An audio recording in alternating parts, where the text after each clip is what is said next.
Hi everyone, so this video will be a inventory check-in for my Bulbophyllums. So currently I don't have too many and I've decided just to grow all of them within this kind of tent thing.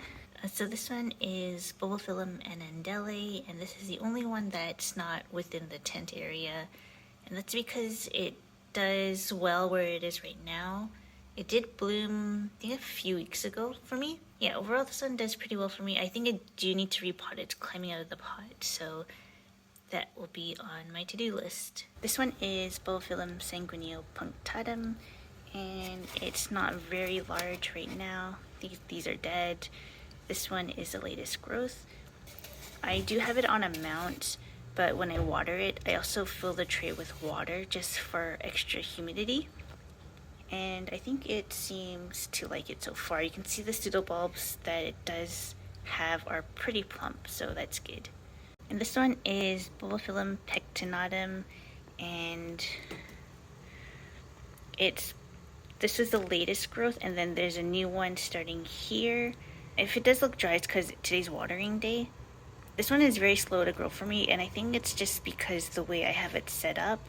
I need to find a rectangular container for this plant. I wanted to mount it on tree fern, sorry. I wanted to mount it on tree fern or the epiweb, which is a non-organic alternative, but it's hard to find and it's kind of expensive with the shipping. So this is what I resorted to for now, but I don't think it really likes it. I'm not really sure how that new growth is doing either, but I mean, I like the flower on this plant, so I definitely want this to do well for me.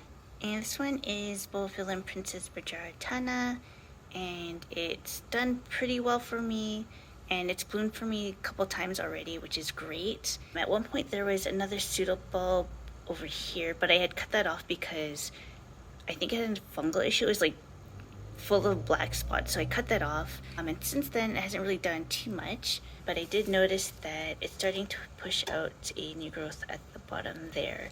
So it seems like it's pretty content on the kulog so far. This one is Bulbophyllum Kalimpong, and it does okay for me. I got it, when did I get this? I think it was last year, from one of our members who unfortunately passed away. So I definitely want to keep this going.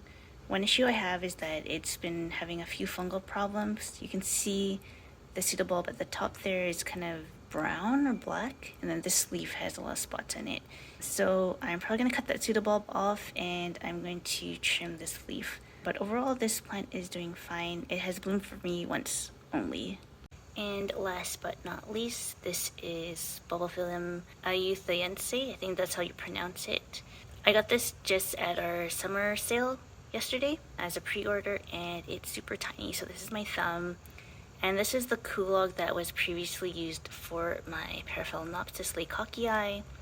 I did put it in the oven to sterilize it, so I'm hoping it's okay. But yeah, I think the size of this plant and the kulog, I'm hoping it'll do well. But yeah, the flowers are super interesting and it's super tiny, so I mean, I can make space for it. So very happy to have this one in my collection. This one and that one are actually separated, even though they came together. So I guess technically I have two plants, but yeah, this is pretty cool.